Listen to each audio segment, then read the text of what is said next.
Good evening, Legonauts. Hope you are all having a fantastic Friday. Okay, so originally I was gonna end up doing a normal design stream, but a couple things came up in the past 24 hours, and some good, some that really pissed me off. And disclaimer: this is an 18 and older stream tonight. I will be swearing. So, so I guess we're gonna go with the good stuff right now. Let me get some things. Okay, we're gonna go to Bricklink's part designer. Pretty much, you can import bricks, create new bricks. This is how I do my stickers and whatnot. So, and if I need to trim, say, a millimeter off of a bar or something, you can come on here, do that, get a part to work, so forth.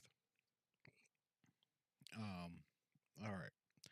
So, first thing that was popped up was a friend of mine, Logan Film Studio, DM this on Discord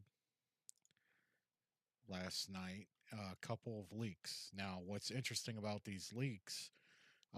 These are what he has circled are the new parts that are supposedly coming out. Um, he said he got the photos from a pretty trusted source. He was on Discord earlier today posting about it. And if you know Logan, he is a good guy. He follows his stuff to a T because he deals with a lot of these small parts. He's a good. He does micro transformers, and his builds are really good, and especially for the detail and he puts into them. Um, so what he posted, and this really excited me, is that we're finally getting a 1x2 flat cheese wedge. This is one thing I don't think I'm going to be able to make in Parts Designer. Um, and it's coming in that light blue in this Harry Potter set. Again, don't know if the sets are going to be 100% true, but it seems like they're picking up traction. So hopefully we'll end up seeing these 1x2 cheese wedges. Hey, Johnny, thank you for joining. Hope you didn't rush. Hope you drove safe. So you didn't miss much. I just went over what was going on. I just wanted to go back over it again. We'll going over the DM Logan sent us last night. Sent you about the parts. I'm going to see if I can recreate them in Parts Designer. At least some of them, so we can get a better idea what they're going to be. So uh, let me get this. And I just went over the Harry Potter set with the 1x2 cheese wedge. If you're not safe, you're fast. Yeah, well, with all the rain and the cold weather, those roads can get slippery. So, but it looks like we're gonna get a 1x2 cheese wedge, flat cheese wedge. Pretty much go over here into. We're gonna, yeah. And I was excited, and that's how excited I am, and I could tell Logan he was pretty excited today about it. So we're gonna go over him. Hopefully he gets on. I had two people on, but they as soon as I went live, they left. So anyway, pretty much the 1x2 cheese wedge is these graded wedges, just with a flat surface. They'll be exactly the same. Like I said, this is something I probably won't be able to recreate in here. Uh, So just to give you an idea what it's going to look like, that's what it is. It's the 1x2 slope grate, slow modified 2x1 by 2/3 grill. Oh, hey Logan, how you doing tonight? Where's Cam at? I don't know. It's fine.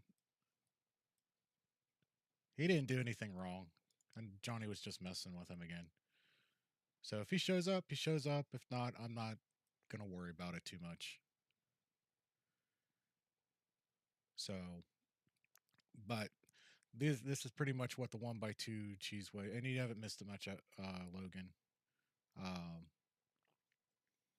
just saying how you DM me these on Discord last night, and we're just gonna go over them and see if I can recreate them in Parts Designer. So I've already went over the 1x2 flat cheese wedge, and that's pretty much it. So Johnny just hopped on. You're on. And yeah, I'm definitely excited for these parts because I think these will make a lot make uh building a little bit easier with them. So, but yeah, that's the Harry Potter set that is going to have that 1x2 cheese wedge, and I hope they bring these out in different colors because especially dark orange because I got a lot of need for them. All right, the next one is a speed champion, and this is the thing about speed champions. Yeah, and this is the thing about speed champion sets. You're always Cam is a fail. Yeah, um, they're always the. I think they finally got the scale down to where it's an 8 wide body versus what they had in the past, which was a 4, and then I think they bumped it up to a 6, and now it's an 8. Um, so the 8 wide bodies, I think that's where they're going to be staying at. And with that, it seems like every year they do a speed champion sets. We're getting brand new pieces and parts, and I can't tell you how happy I am for at least these ones. Um, as you can see, Logan circled this 1x2 wedge slope, and this is one of them that I have been trying to figure out how to do, and I don't think I'm going to be able to create at least this one in here. Um, so, but I'll at least give you what what parts it will be looking like, and then hopefully you guys can use your imagination from the picture and whatnot. So go back here. We're gonna look for a wedge or plate modified wedge plate. Insert that, and then we're looking for a slope curve like this. Aw, come on. I think I moved too fast for it. And this is the thing about Parts Designer. It glitches like none other. So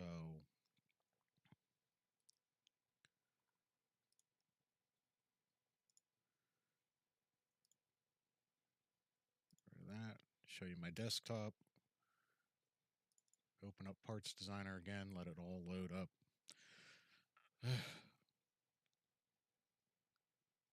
So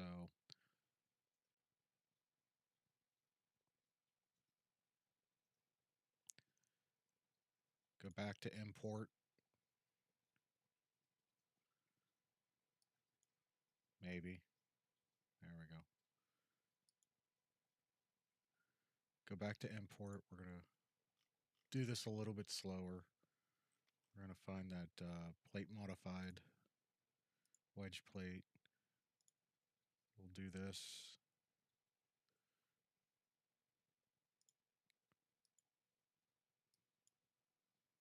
Yeah, first crash of the night. And for whatever reason, it is not letting me insert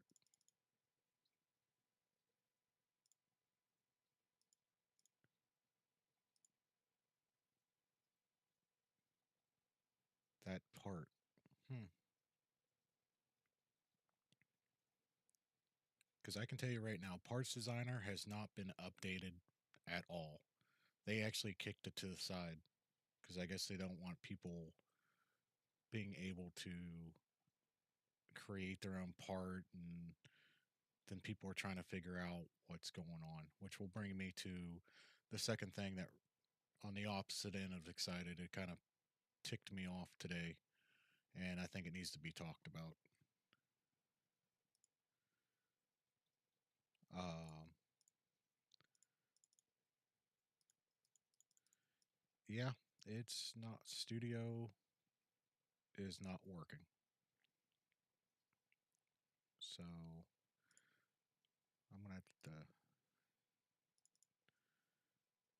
for whatever reason, it's not letting me insert.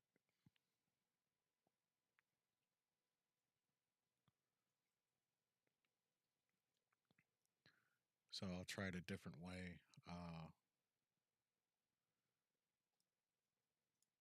Before I start anything, we'll maximize it.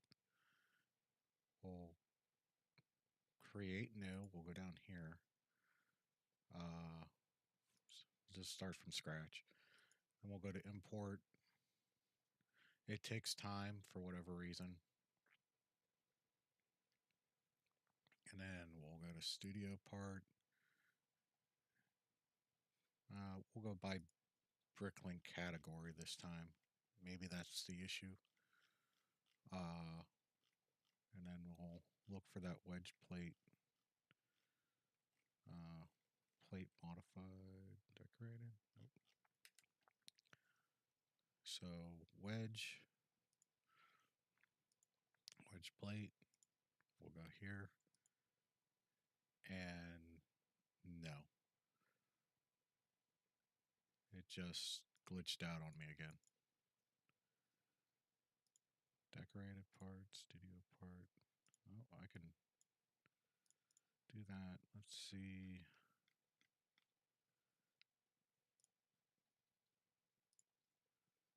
Insert. Yeah, for whatever reason, it's not letting me do it. All right. Well, we'll go to the backup plan and go into here. Because, like I said, I don't think I was going to be able to make that part regardless. So, and then,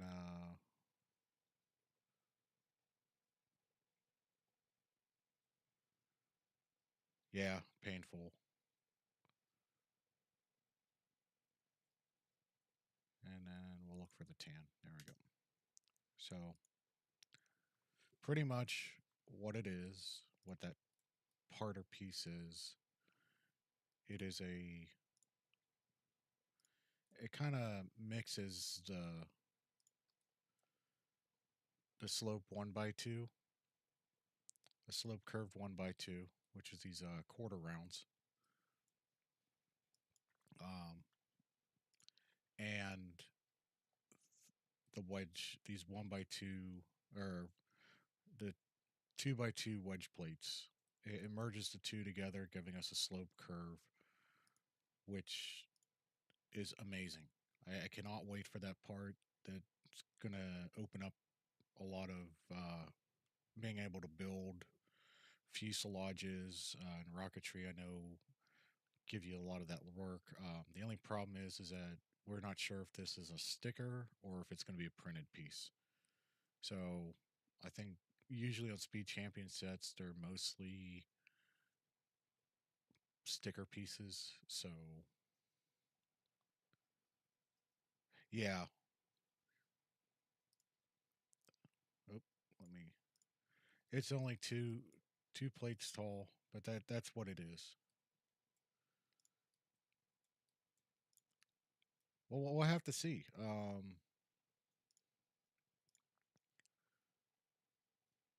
Yeah, this is showing it at 2 plates tall, but even still, it should line up with with hopefully this is like the missing link between the two. Yeah. So we'll have to see. If it's only 2 plates tall and it doesn't work, it doesn't work. But it's still a myriad of the 1x2 to a 2x2 wedge. So we'll we'll see when this one actually comes out. The other one is this this wedge piece down here. Now, if I'm lucky, this thing hasn't totally glitched out on me. Um, insert. Yeah, it's completely glitched out.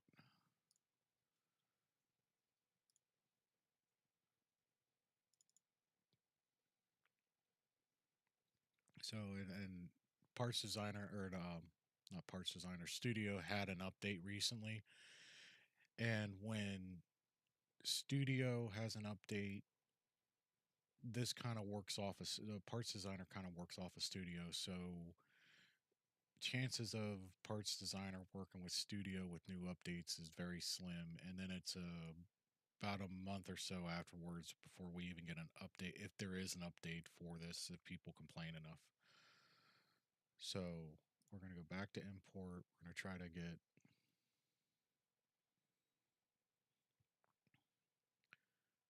to get this to work. Um, Tile modified. Insert. There we go. So the next one,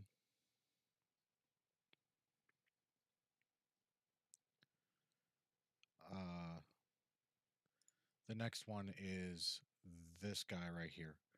It looks like a 1x1 with a 45 edge on it. The closest we talked about would be this one right here, and pretty much that's the piece right there, just at a 45, I believe. So that's another interesting one, and I wish Lego would come out with more tiles like this, for the wedge plates, uh, having the flat surface on a for a wedge plate like a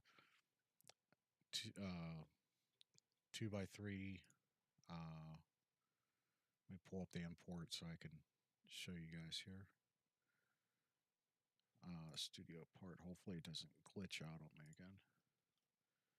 Plate modified wedge plate. But having a 1x3 or a 2x3 like this wedge plate as a tile would help out, or a 4x2 wedge plate would help out with creating making things flatter instead of having to build out all the time and to get a certain look, or getting lines to line up. I really hope they start going in a direction. I'm also hoping that Lego 1 will eventually start creating new wedge plates. Um, for that, with different angles on them. The more angles, the better. Well, especially in my case, so I can do cones and whatnot. Yeah, wedge tiles definitely is a definite. Same with wedge plates. I think there needs to be more wedge plates as well.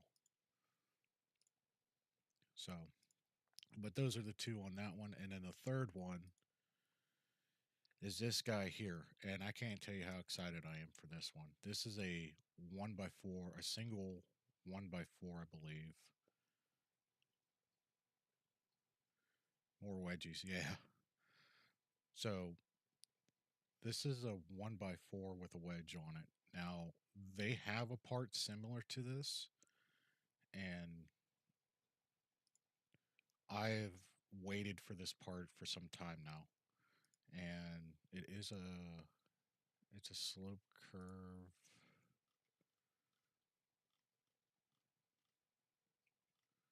See if I can find it.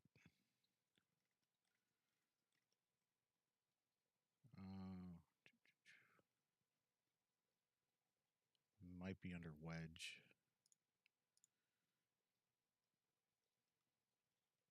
Yeah, right here.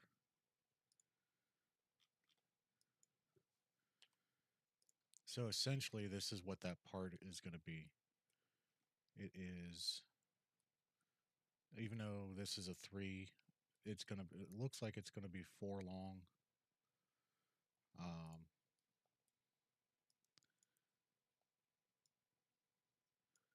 get rid of that, and of course,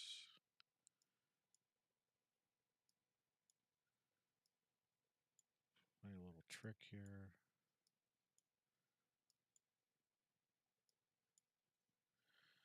And this is usually what happens. So, if you happen to get this in Parts Designer, what you need to do is up to on the top right, you need to take off generate surface, and when you do that, it deselects this create wall. So now you can get a nice clean cut. The only difference is that you won't have a wall generated on the part. So just keep that in mind. So we'll take a look at that picture again. So this would be one stud, two stud, three stud, and I'm assuming four stud. So we can come back, import, let it pop up.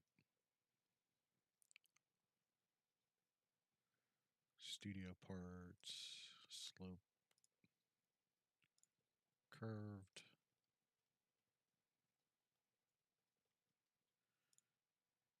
Insert. So it's going to be similar to what this is. This 1x4. It's going to have the tip chopped off of it at a 45 with the little divot, and the 1x4, the the 1x4 length. So, and it comes in black. I think I actually needed it in black for one of my projects. So I'm actually really excited to see that part. So, and that's everything that Logan sent us, I should say. Uh, so thank you, Logan. I'm excited for these parts. I'm glad you talked me into looking at that. There is another part that I was really excited for, and I can that I saw on New Elementary brick. It comes in white, um, and I'm going to create it. Go plate round. Now this is a 4x6 round. So go back to eraser. Do that, and then go back to import.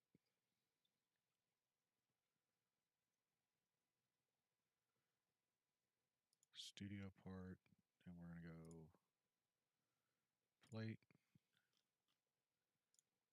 insert. Was it 4 by? Might have been a 4x8.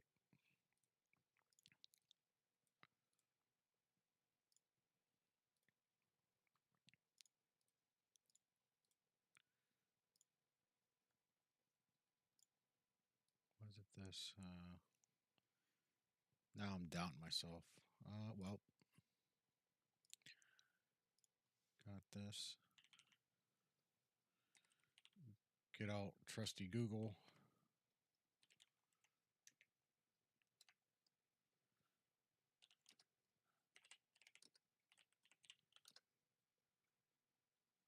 Yeah, Johnny, if you haven't seen it, he posted on a short his wonderful trip to the Lego store today, and he got a massive haul of Lego.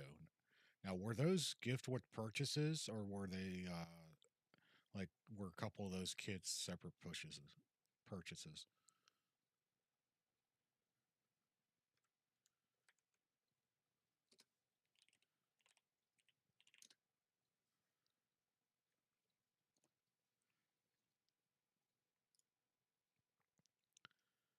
So, yeah, I had that wrong. Plate import. But either way, you should really go check out his short. Like it. It was a he got a pretty decent haul, and I know he's excited for it. I'm not going to say what he got. You have to check out his Tuesday night stream and watch people build. Hey Lego man, how you doing tonight?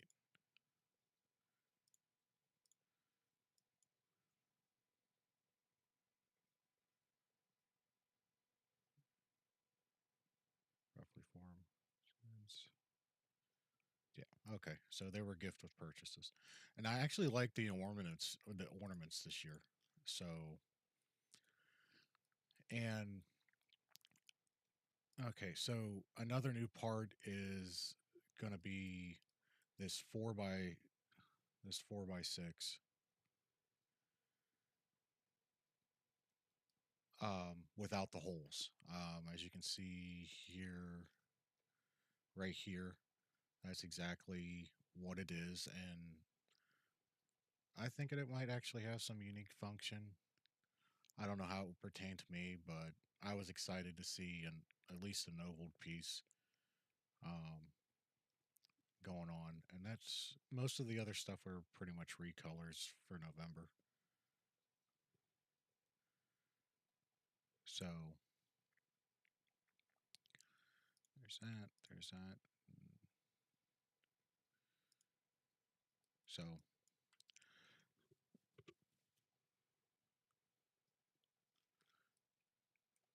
so whatnot. Okay.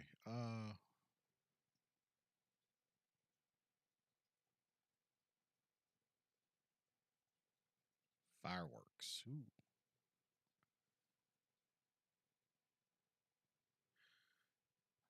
Yeah, the 4x6 was round. Sorry, I was paying attention to chat. Um, so it should be an interesting part, regardless. Now, and all the parts that are coming out, hopefully within the next 6 months, we'll start seeing a lot of these new parts out if these leaks are confirmed.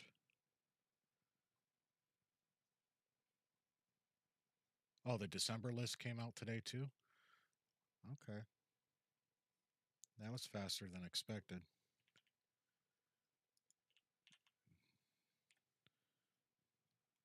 We'll get out Google again and new Lego parts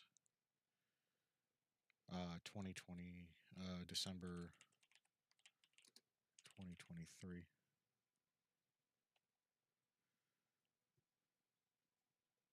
I know who Montessori is. Hey, get your butt indoors. I know it's freezing out there if you're in the driveway.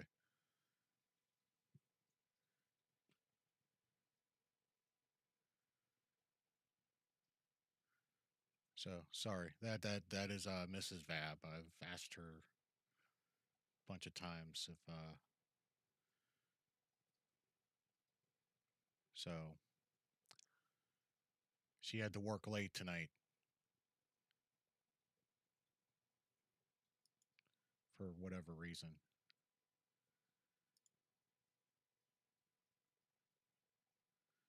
All right, we're not going to save that. That's not an issue.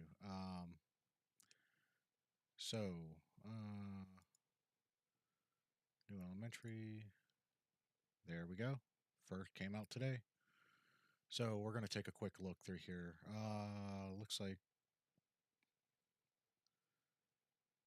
we're looking for new molds, not so much recolors, preprints, and I like this section potentially new molds. So let's go down to new bulbs. So they don't even have an image for one of the flags. I'm going to guess this is part of the nature history set. A red and black Sonic minifig head. That's interesting. Minifig head where Hulk body, uh, new plant, a couple new plants. Looks like yeah, bright purple, dark pink, and white. Oh, well, well, well. Where have you been all my life? Special plate, or special bracket. So it looks like we're getting a 1x2 with a 1x2 vertical stud in dark earth blue. Oddly enough, that's going to be a very useful part. Shadow Sonic. Okay, yeah, I'm not up with the whole Sonic in the third movie. Awesome. So this bracket is going to be unbelievable. Uh, yeah, look at those. I'm going to say this is probably part of the Orient Express. If I would have to say anything, if being dark blue and then seeing this Technic beam down here, those two parts are probably part of the Orient Express. Uh, get new bars and ladders, fences, uh, 4 new bricks, 1x1x3. I saw the first one, the live action Sonic. I saw the first one, but that was about it. I haven't seen any more. The last time before I saw Sonic was back in my childhood playing Sega Genesis. If you want to put a age to the date, and then ooh, olive green. We're finally gonna get some olive green, more olive green colors. That's gonna be amazing. I just wish they were tiled. Couple curved bricks, so these are potentially all new recolors. Uh, olive. I'm gonna say the olive green is probably in the all the new olive green parts are parts from the Natural History Museum. Same with a bunch of these other recolors, but these 1x2 with a sideway knob.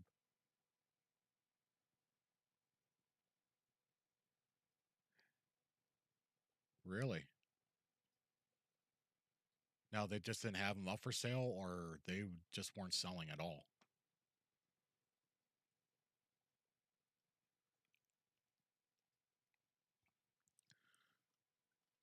So let's go down here. Still looking for the potential. Oh, and here's another new favorite of mine. This is a 3x3 corner. 1x3x3 corner. Ooh, it's coming in olive. Another color for the bracket. A pink tooth, a lavender tooth. Almost violet, Logan. Almost violet. Ooh, here we go. This is what I'm looking for. Light bluish gray 1x3. Rounded. That's going to be something special right there.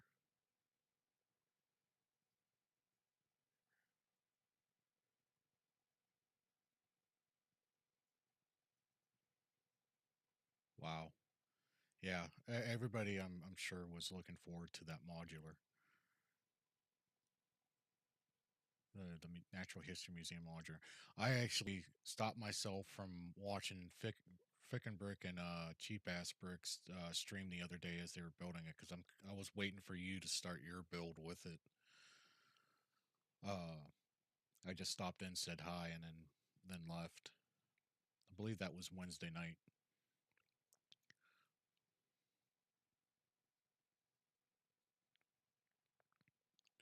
Oh, trust me, I am excited over a lot of these parts that are coming out. I've because I can't tell you how many times I've toiled away in Parts Designer. Actually, yes, I can. I can tell you exactly how much I've toiled away in Parts Designers.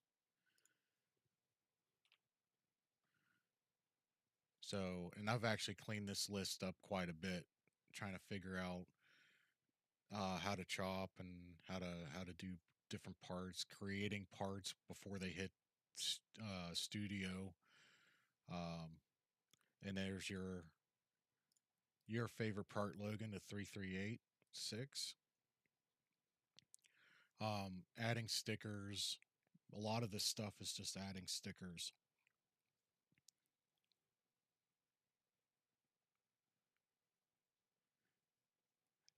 Yeah, frickin' brick. I wanted to stay more, but I ended up doing that other stream. Literally, I think they started at 7 and my stream started at 8. So, and then here was a technique that I used started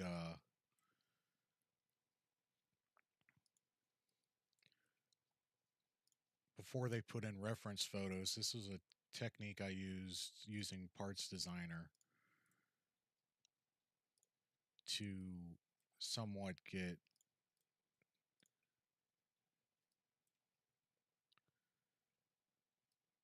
get these get the size of the build.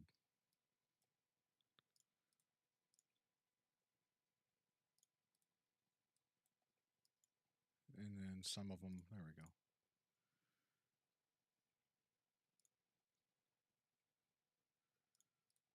So, but you guys get the idea. But that's what I ended up doing. Went into Parts Designer, threw down a PNG, placed it as a sticker on here, and then I was able to get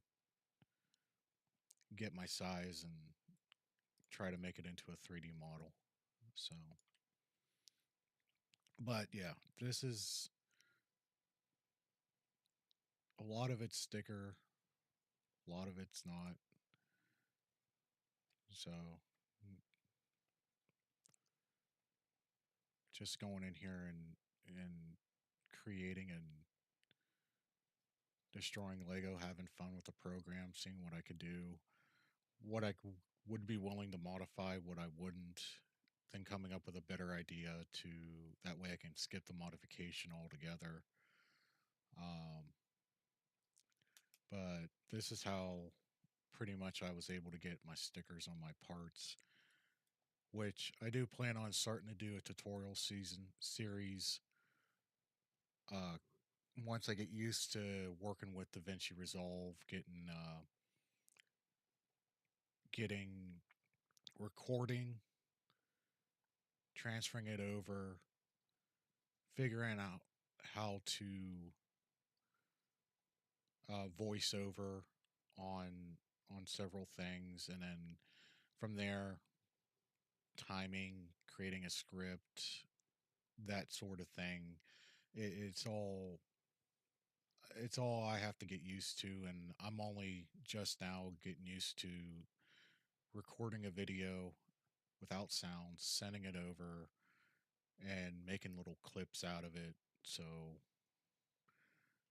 it's a learning curve. So, but yeah, that's my custom parts list. So I've toiled, and that's everything. Everything on that list was from about since I started, so it's about 4 years old. So I got a ton of parts and everything that are on here. Some of them aren't even on here, and whatnot. So, all right, where was I? Okay, yeah. So looks like we're getting some 3x3 curves in different colors. The macaroni curves. Yeah, it's definitely a process. Uh, some recolors, inverted tiles.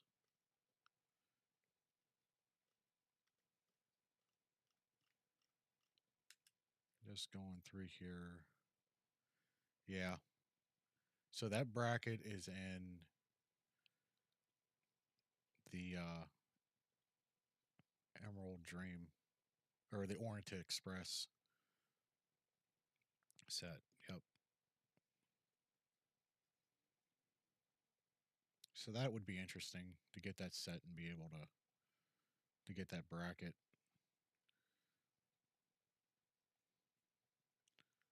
So all these minifigure. Ooh, that's a nice Avengers cap. I actually like that. Minifigure legs, torsos, body parts, all the new reprints.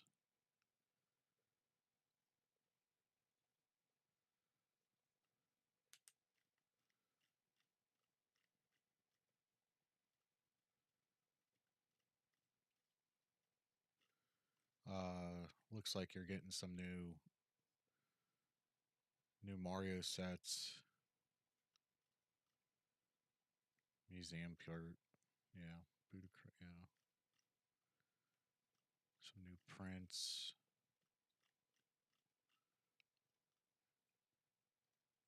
No, unfortunately, I don't think those parts are on this one. So even though those are leaked, we probably won't see them until on officially out until the actual kit makes it into production. So the potentially new molds. This probably updated the mold. Okay, so that's completely different from what I was. Return of element. So there's six groups. New molds, recolor, new prints. These typically are the what you'll see. So, oh well. Potential new molds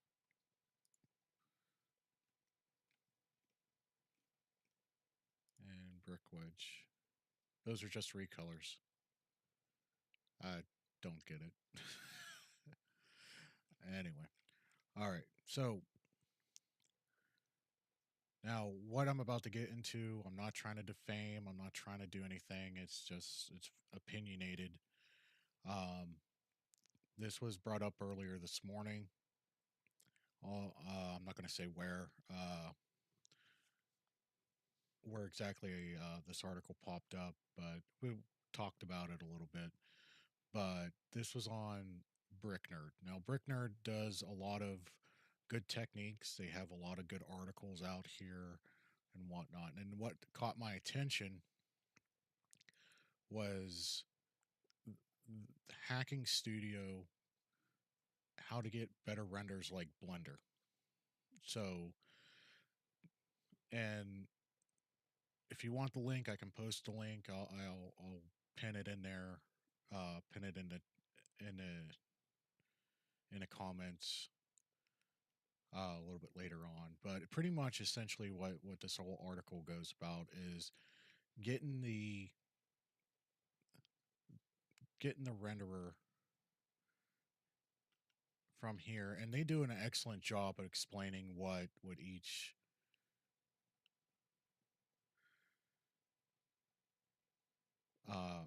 what each stuff does and how to create a DAT file to uh, be able to feed from a different source and everything. Um, they explain what each of these parameters do and everything uh, that go through here. Now, the biggest one that I saw that was part of this was the help screen. You can't access that while you're in there. So essentially, what you're doing, you're going in here. You're going to go to your C drive. I believe it was program files. You're going to go and try to find your studio Studio 2.0, and you're going to go into your files here. And then from the files, you're going to, these are, and here it is, photorealistic blender. Pretty much what they're showing you is how to take this. You can copy and paste this entire folder onto your desktop, set it in a thing, and it shows you how to take the collider.dae files and plug them in here so you can pretty much produce them. Now, they go in through here, they explain all of it, and like I said, they do a really good job of explaining it. But I don't know exactly understand what this was tailored to. If it was tailored to like say Blue Bricks, was Blue Bricks or one of the online site CAD program. I believe it not Blue Bricks. It was I'll have to look it up. It was another CAD program that's an online. Uh, and it just goes through and shows you what to do. Now, the biggest thing for a standalone is getting the file view, getting this bar up on top.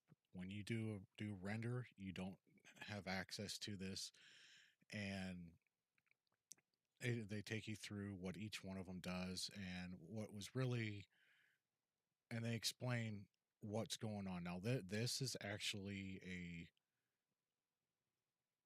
extremely important photo. He pretty much took, um, I believe, all the denoising images, and these are pretty much all the layers that the rendering process goes through to render the photo. Um, but it kind of, they don't kind of explain, they go into explaining about these eyesight denoising, what they are, and then they're talking about this XML file and everything. Okay, I and going in and using C++ to change settings around. In all honesty, you don't need to do that. And I'm going to show you how to do it tonight. I'm going to show you what what they had, and honestly, I was a little bit peeved about it. Um, and you can see here, this is an actual render, and throughout the thing, they said that they rendered it through using the eyesight rendering. Then they went and used a photo editor to do this. Now I was having issues because to me this didn't look, this had characteristics of a render because you can see the glossiness on the Lego piece and everything. But my concern was up here because it looked like there's a gentleman right here or somebody right here holding a phone up with a window in the background taking a picture of it.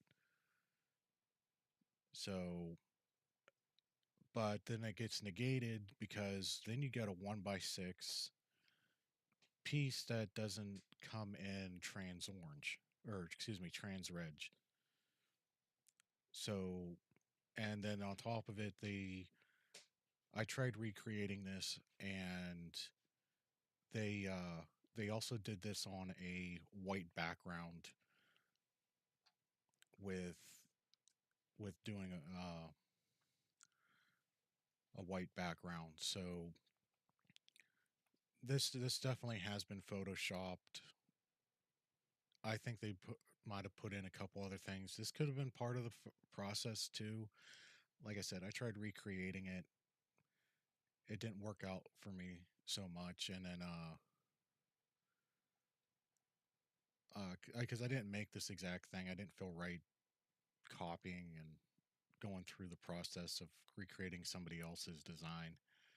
So, but really ticked me off this morning was I posted a comment on here,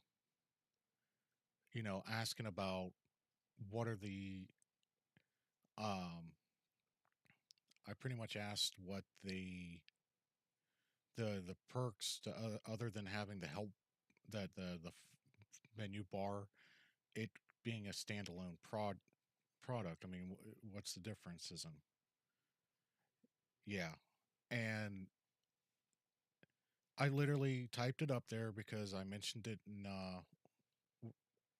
where they posted it in the forum. Well, we'll call it a forum, and posted a link to it, read through it, and pretty much what I got out of it was through this whole article, you're creating a .dat file so it can read other DAE files. So you're essentially creating and you're using command prompt to create or to execute the launch of the program.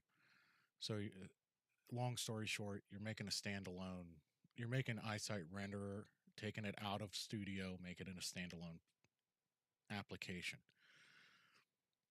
So I was asking with pretty much creating it as a standalone program,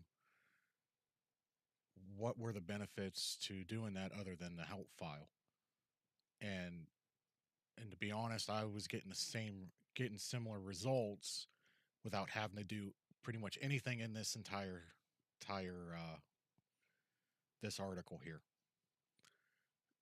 Then my second question was is that if I did it in a standalone, the way they set it up, were the rendering times faster than what they are in studio, the same? Just basic questions that if you're going to do an article like this, maybe throw that type of stuff in there. But that's what really threw me into a threw me this morning is that they saw it and then they deleted it right after. And the only thing that I see that's on there is people saying, I love the followers that, oh, I love this article, blah, blah, blah, blah, type stuff. Great article. And I said, it's a great article. I also said it was a great article too, but I had my questions. So, what we're going to do, and I'm going to take you step by step through the rendering process. Um, don't say, and here was my test subject. I did a red trans cube just like this. I put a illuminated brick in here. Now, with these, and these can be done on these luminous bricks, they can be done on any brick in the program. Pretty much all you're doing is selecting luminous, and when it renders in, it creates a light source behind your project. I've actually when had my when I did my article for Brick Journal, uh, the renderings that I did were pretty much as best as my computer could do.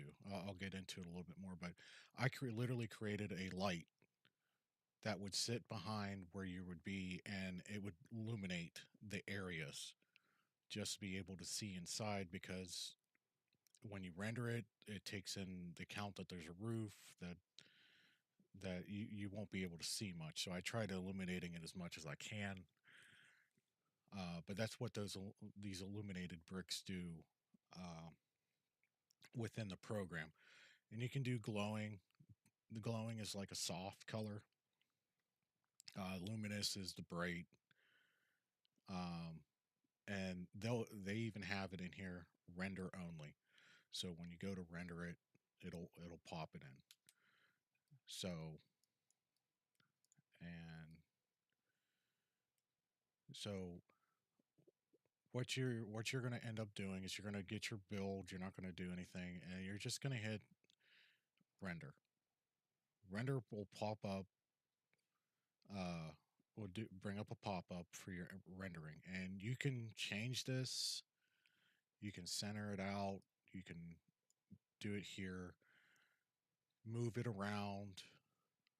play with it, try to get the angle you want, and so forth in the little picture window. So, but then you have underneath here, you can have preset or you can do your custom size. Now, these are the resolution sizes.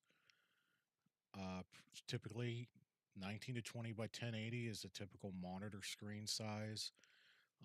If you have a high def or an ultra high def, then you can go up to 4096 by 3072.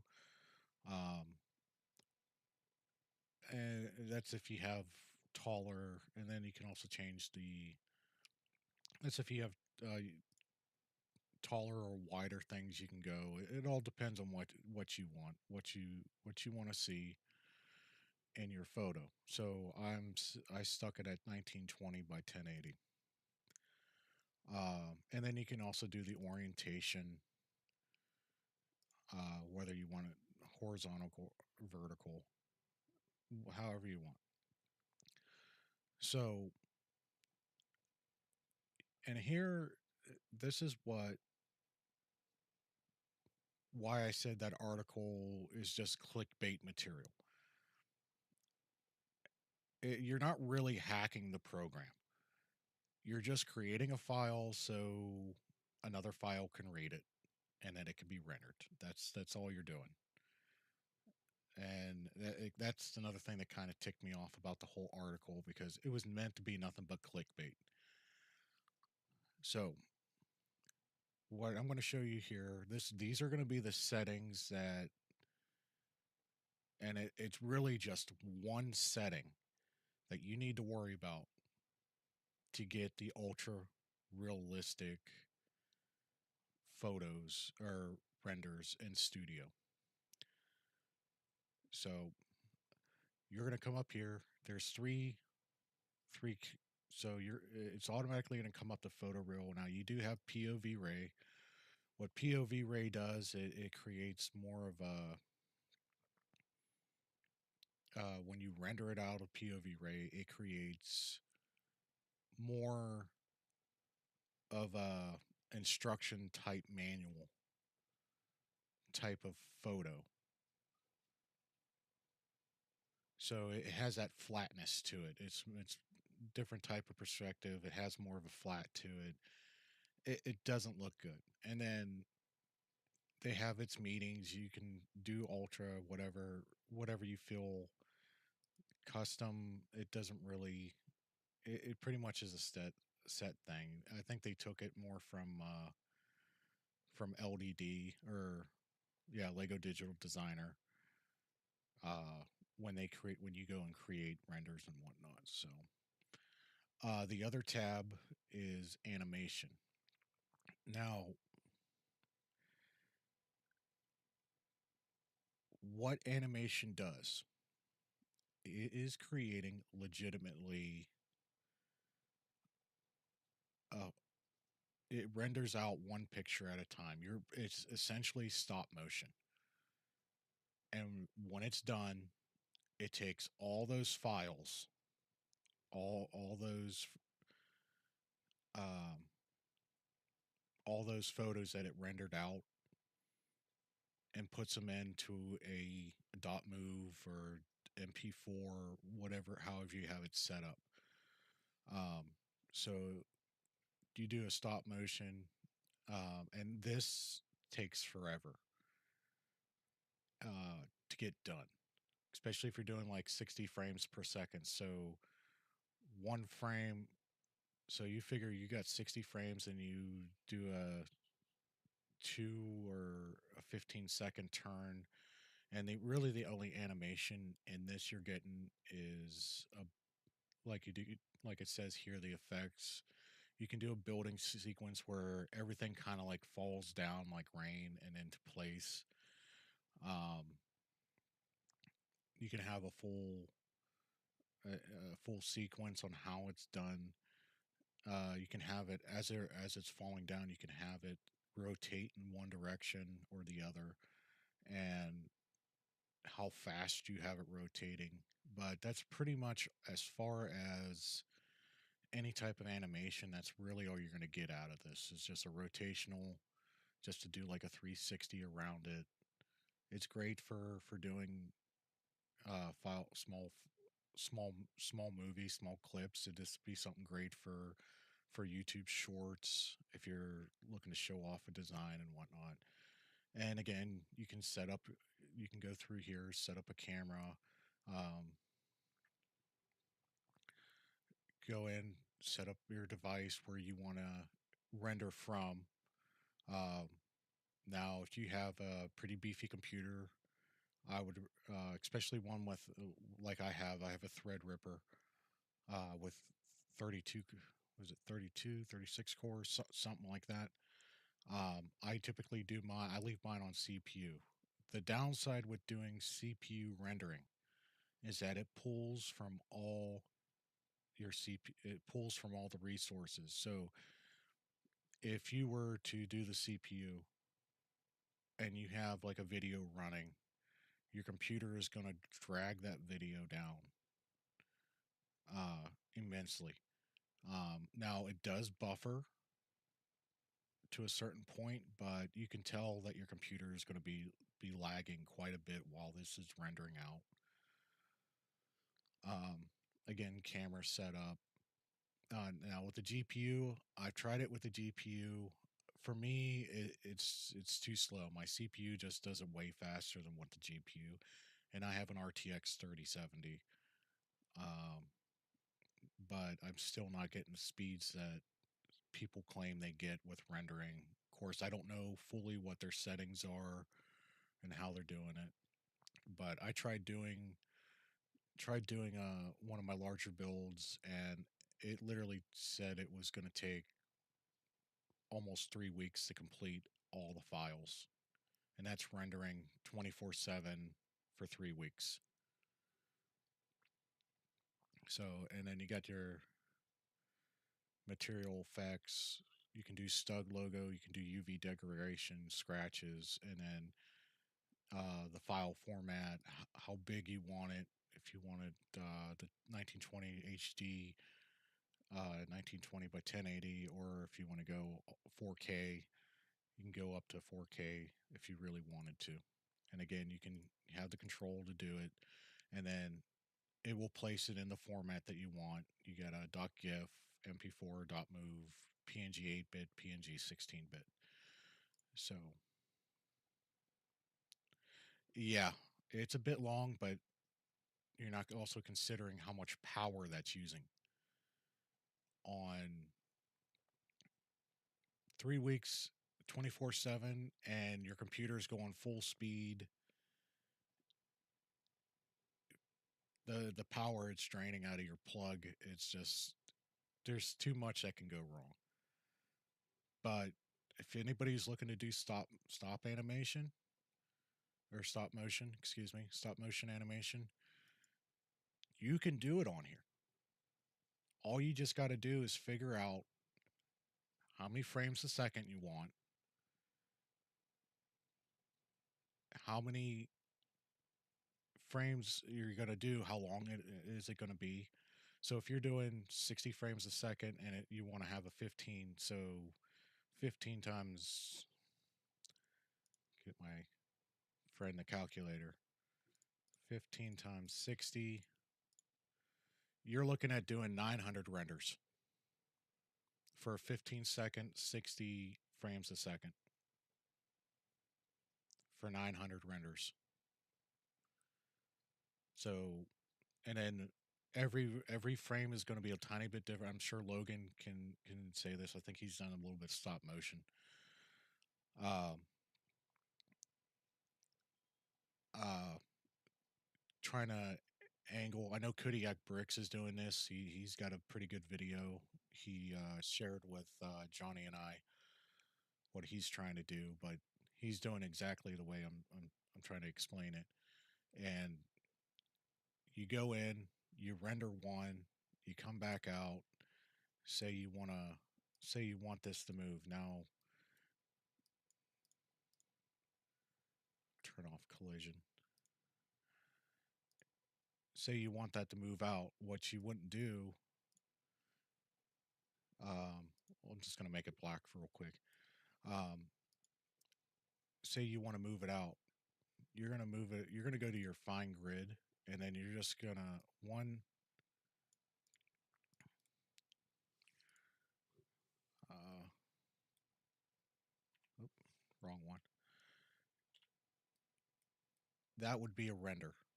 It's moving it out just that tiny bit. Then you'd come back in here, do another one, and that would be whatever you want to do is how you want to render it. But that's pretty much how stop motion works. Yeah, it's definitely not efficient. Um, but for those that are interested in stop motion, this would be the way to do it through render, through render. So go back up here. We're going to go back to photoreal. Now, photoreal, the first tab here, render quality, is the most important, and I say the most important tab on this entire thing, which would be the reason why it's first. The render quality is absolutely everything. So, and the reason I say that, before it used to be low, medium, high. Now they have medium, high, very high, and custom. Okay.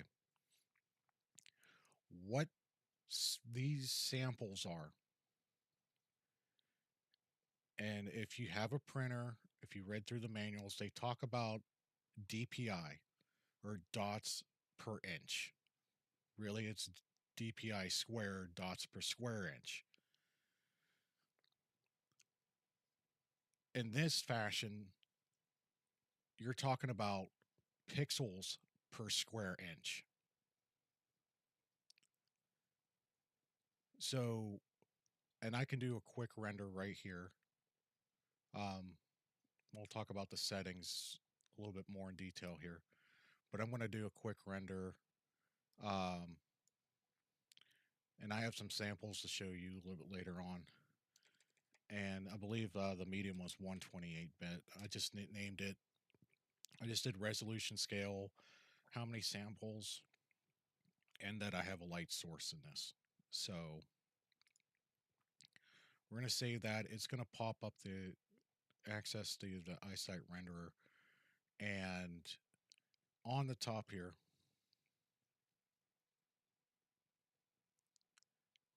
yeah, pixels per square inch, however it's pronounced. But this is where they said in the article what happens is the denoising. So I don't know what their settings were. They moved it out of screen for whatever reason to write the article. And that kind of like bugged me a little bit, because now that I'm looking at this, is exactly what they had in the article with the denoising and everything. So that's why I don't understand why they even wrote the article. Um, but coming up here, you can zoom in, you can zoom out, you can watch as it goes.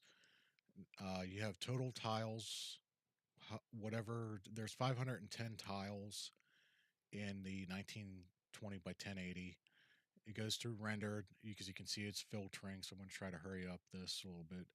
Uh, Total time it's elapsed, and then total time rendered, and then estimated time. The estimated time is pretty good, and it gives you a progress and a percentage. When you're doing bigger files, the time gets a lot more. I'm going to show you that here in a few minutes. But as you can see, it's coming in, it's cleaning up all the noise. Um, and it's just a typical rendering process. And honestly, all my settings on here are the normal settings. I barely touch them. The only thing that I really touch is maybe the background. If I want to do a PNG with with my model with no background, because I plan on putting it on a background and whatnot, that's fine. So once it starts getting finished here, and I'm actually surprised this is all working. internet blips. Yeah, sorry about that. That's the processor working with the rendering. So it should not blip. Hopefully it'll not enough receiving. Yeah. See, that's the downside with running a CPU. Um, that's the downside with running a CPU, uh, rendering it on the CPU through here. It just eats up all the resources. As you can tell, it blipped out. Hopefully, it's fixed. It's still going. Um, Seems like it's going good now. Uh, so that's what this is. So I'm not gonna render again. Um, just to give you an idea. So that was medium. Now we'll go back into studio. As you can see, I mean it's all right. It's I can get it better. But you can see it puts in the Legos, the studs, the little Lego on the studs, everything. It has my black piece there. Uh, it's all right. And then you can see the illuminated piece in the back, in between everything. So that's all right.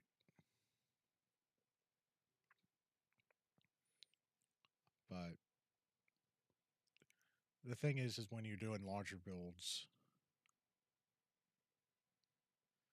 a 4060, probably just as good as my 3070. To be quite honest.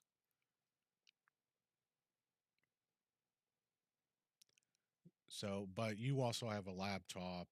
The 4060 in a laptop's a little bit different than having a desktop PC. Because with a laptop, when you're rendering, even on if you're doing CPU or the GPU, you got to worry about the heat because, like I said, it's going to be running constantly. Laptops are if they overheat, they can damage the other components in there. You just got to be careful. So running at this only took literally 5 minutes to do on my CPU. Um, Probably 8 minutes on my GPU, roughly. That would be my guess. Is probably around 8 minutes to the actual process. But I'm also using. Go back here. I'm also using the medium setting. So the media render quality setting. So what ended up happening? So, and this is where if you go into high, very high, you can see your samples or your pixels per square inch or however you want to pixels per centimeter. I'm not entirely sure if it's centimeter or inch on here, um, but either way, you're going to have a set number of pixels per square centimeter, inch, whatever it is. So at the very high setting, you got 512. Now, what I do for most of my renderings, I go to custom.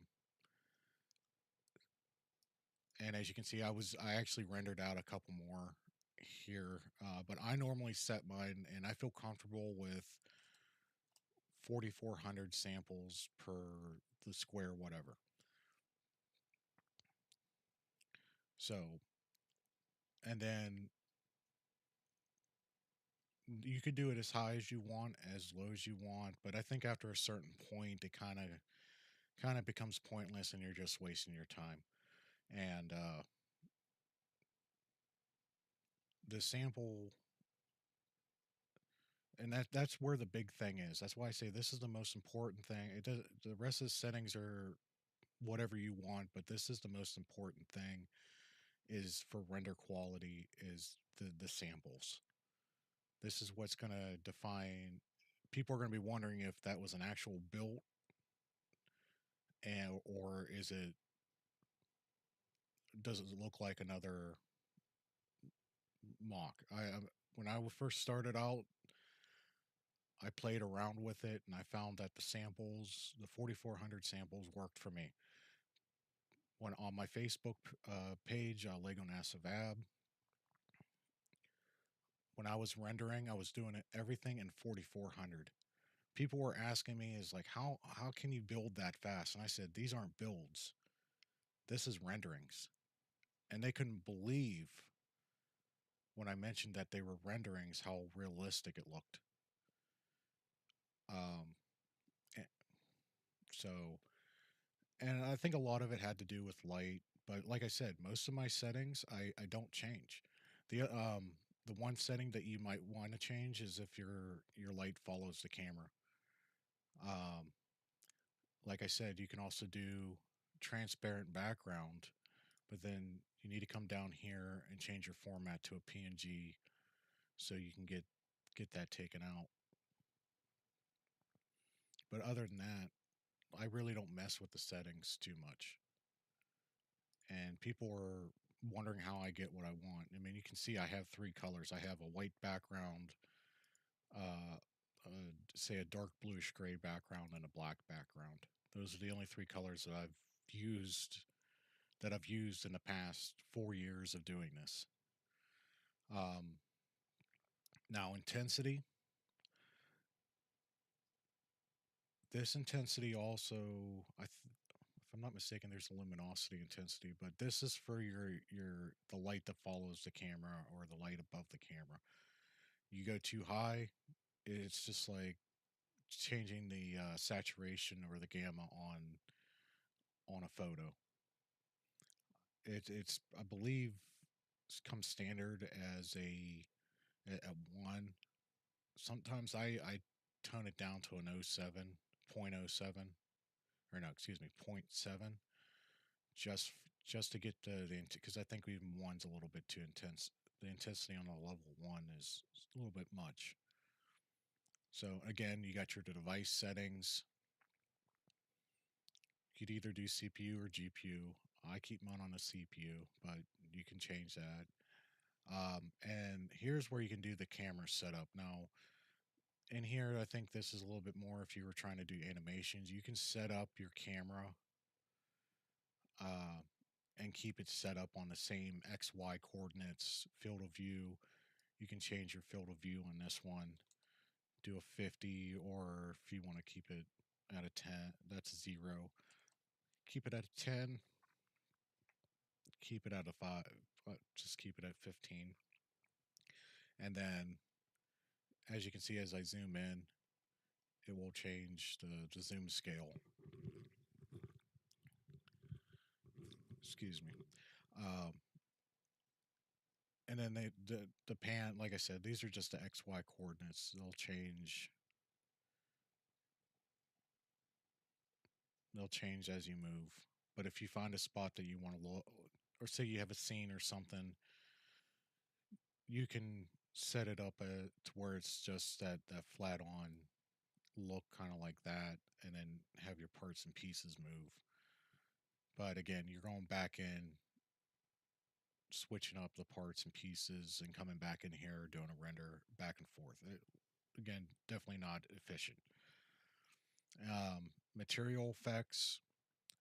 Material effects, you can turn off the stud logo, whether you want it on or off. Um, it does require a little bit. I keep it on because I like looking at the Lego studs. I typically don't do UV degradation. That's pretty much the yellowing of white, any of the colors. It's just making it look like it's dirty and older than what it is. So you can tweak it to where it looks like an older model by adding the UV degradation in there, along with doing scratches.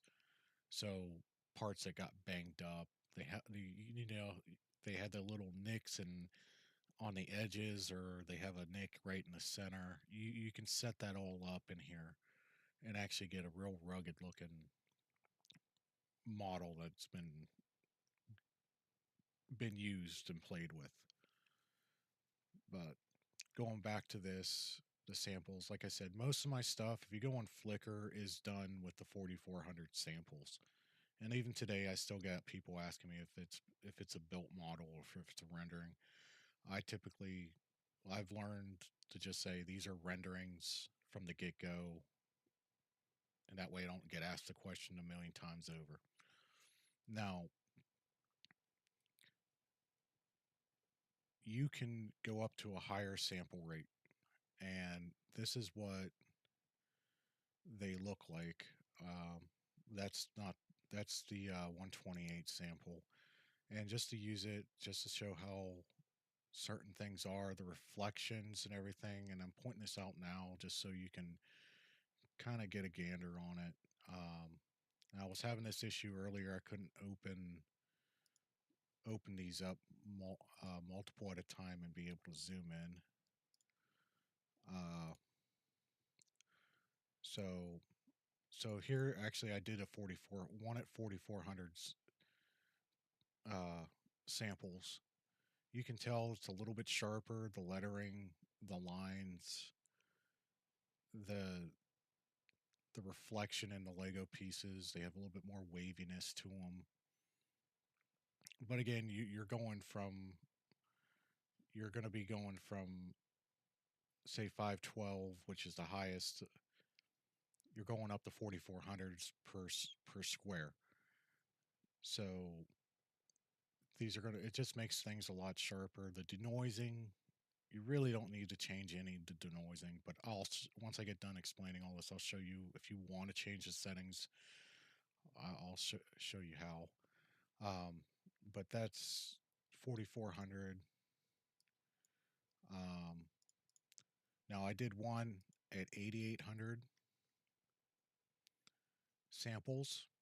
Again, a little bit crisper, a little bit sharper, but not much has changed between the last one and that. At least I don't think so.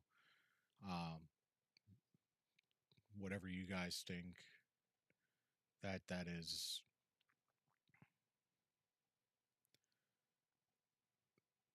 is your opinion. So we got that one, and then I did one at 16,000 samples, and I honestly I didn't see anything different from 8800. So I think there is a max to it. I just don't know what that max number is before it just becomes why am I wasting the extra time? And so and is that 128? Yeah, that's the 128 sample. But like I said, I just did some quick renders. Well, I wouldn't say quick. Um, and as your sample rate goes up, your time increases. I actually wrote down the times it took for it to render. The 4400 sample was it took 45 minutes to do the render of this size. The 8800 took about an hour, and the 1600 or the 16,000 sample took about 2 hours to do. So again, once you get into the samples, and this is pretty much what controls the how well the picture looks, how well the rendering is going to work. So, like I said, that's going to be up to you. And you also need to know your machine, how well it can handle it, how long you're going to be able to not to use it or whatnot. It the sample rate. If you want a really decent sample, I'd say stick with 4400. or samples per square inch. I think it gives the best. My renders speak for themselves. I don't have to go into it. Um, even the yeah, that's it's not bad at all. So again, whatever you guys, however you guys set it up and however you do it, it's just that I'm showing you what the process and the way I understand how to do it, and hopefully you guys will create your own stuff on here, render it out, do whatever you guys want to do. Um, but again, that article I would say is completely not 100% misleading, but you don't need to do the stuff that they say in the article. Ooh, excuse me. Um, I don't have a drink near me. Oh well. Um, you don't have to do the stuff they say in this article. I think it's a waste of time unless you're pulling from a different program into um the real site renderer. I wouldn't even bother with it. Just up your samples and you'll end up getting just as good, if not better, photos and what this gentleman has in the article. And then he even states that even this photo was he went in and photo edited to get the blur to get what he wanted done with it. Its final picture as you see. So, like I said, I didn't want to bash anybody on this. I think they did a really good job in explaining on how to create it and how to make it a standalone file. But I just I don't agree with the article itself. Um, Now the other thing that they did go through and talk um, was going in here. So the settings, you can change the settings manually and photorealistic render. All you got to do is double click, get in here, 64, and then what you're going to do is you're going to come down to the settings.xml. Now, this is where I would say you might want to save a copy of the file because going in here further requires you to understand what the code is. Um, and you need an actual line editor software like Notepad++.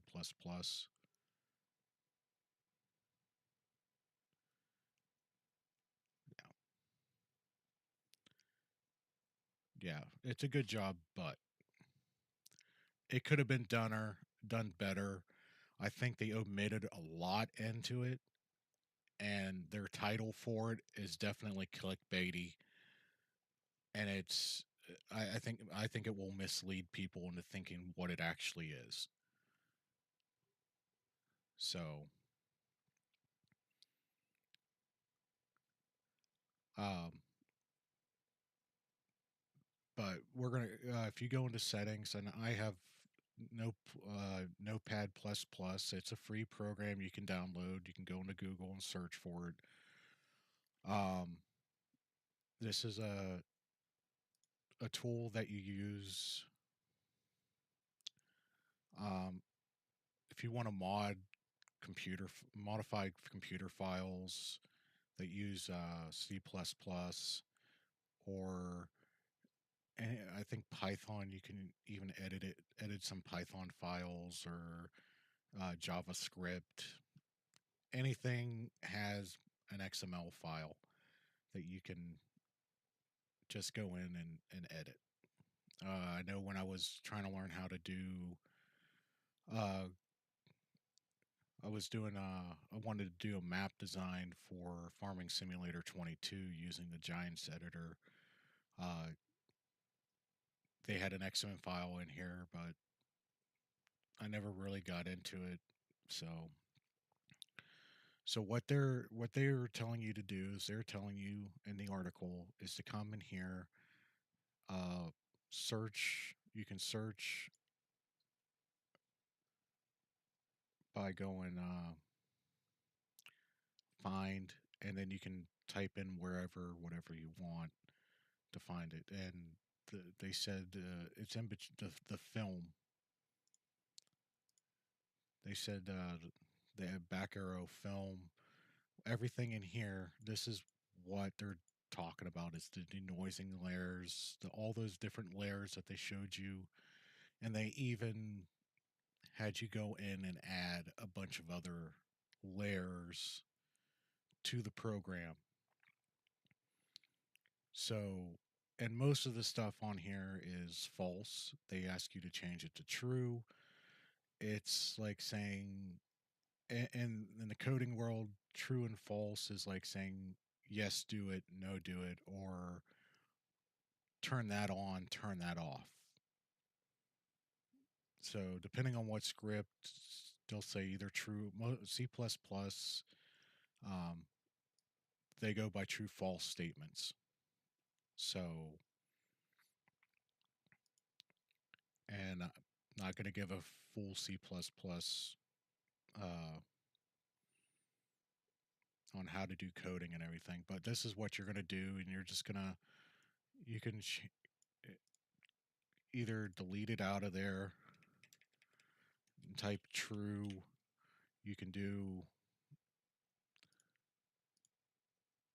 and whatnot. I'm not going to save this, but if I were to make a copy and I was going to try this out, but honestly, I don't really see the whole reason why you're going to go through all the process, creating different more layers and everything, just to go and do the same thing they did and then throw it through a shop editor, and they don't even explain what they did in the Photoshop editor,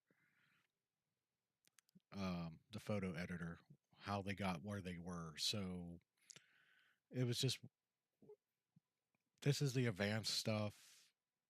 If you want more, just follow how they did it. Like I said, they did an excellent job on how they did it, but honestly, it's not needed. So let me exit out of that. Exit out of that. Hopefully, it didn't save. We'll see if I do another render later on.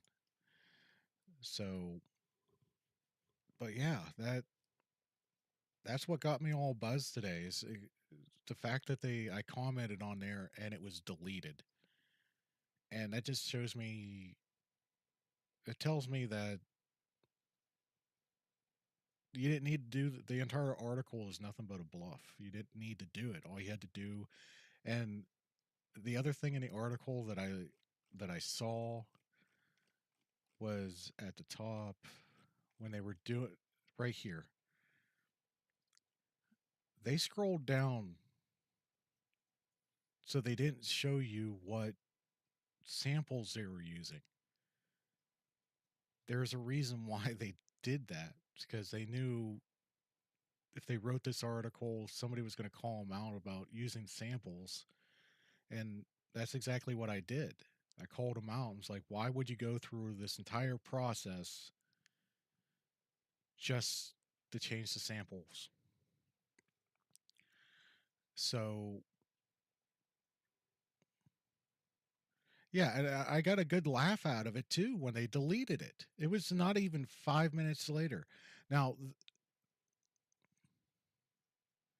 exactly. Exactly. There's some truth to what I'm talking about tonight. So, but the other thing is that if you go down here to the comments section,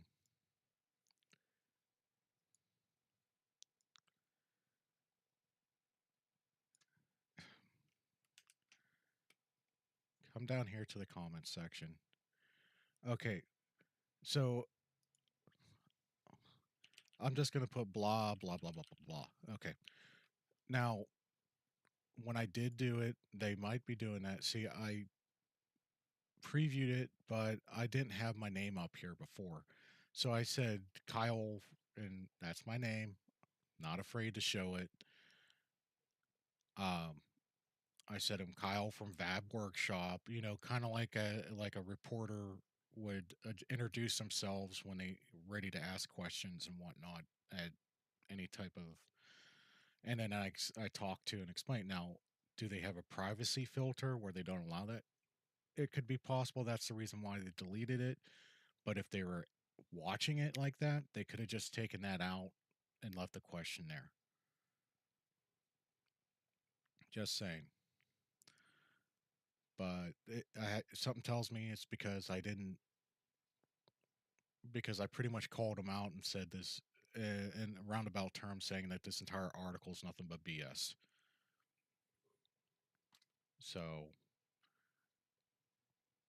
unless you're planning on doing it through a different, the other programs that are out there that use the collider.da file, and you want to throw them through the eyesight renderer. That's the only reason I can see why you would even do this. So, yeah, that it kind of upset me. It kind of I laughed at it and chuckled at it and just said, "Okay, well, I'm changing my plans tonight. We're going to be doing the rendering, going to do a tutorial. I know it was a little back and forth, but hopefully you guys got a good idea what the photoreal renderer is. Oh, how dare I? Yeah, how dare I? The worst thing that comes out of it is they report me to YouTube and I get a strike. You know what? I'm just gonna blame Cam. He's not even he's not even on here. He's not even paying attention. Didn't even say hi. Didn't bother. Just blame Cam. I'm gonna let him know tomorrow night too if he's on the Lugs Build and Chill. So, uh, and I was planning on doing a little bit of designing tonight. I don't know if I'm going to do it now. I'm beat. This has been stooling pretty much all day. Yeah, I appreciate it, but I also hopefully you guys will, you guys and gals will go out there and try it out for yourself. Um, Play around with it, test it.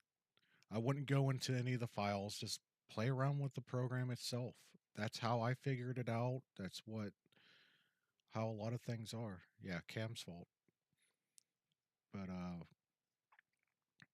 the samples that this whole thing runs on that render quality, and when they scroll down and leave out the samples, that just kind of gets me, especially in the photos. It's just like they were just trying to enforce what they were doing, and they didn't need to do that. They would have left the samples in there, say they were on low quality, and explain, that you have to explain the settings when you're doing articles like that.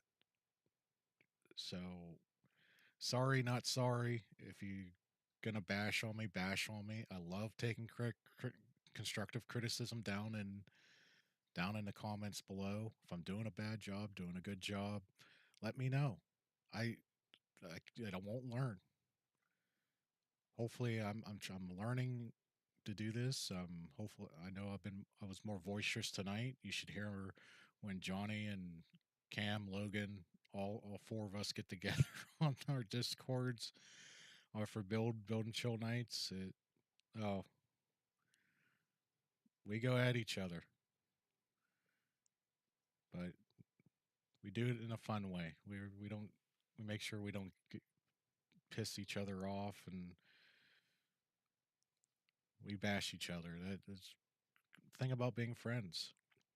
At least I consider all three of them friends, and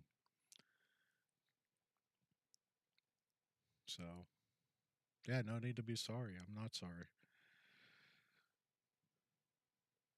So, oh, get out of that. Like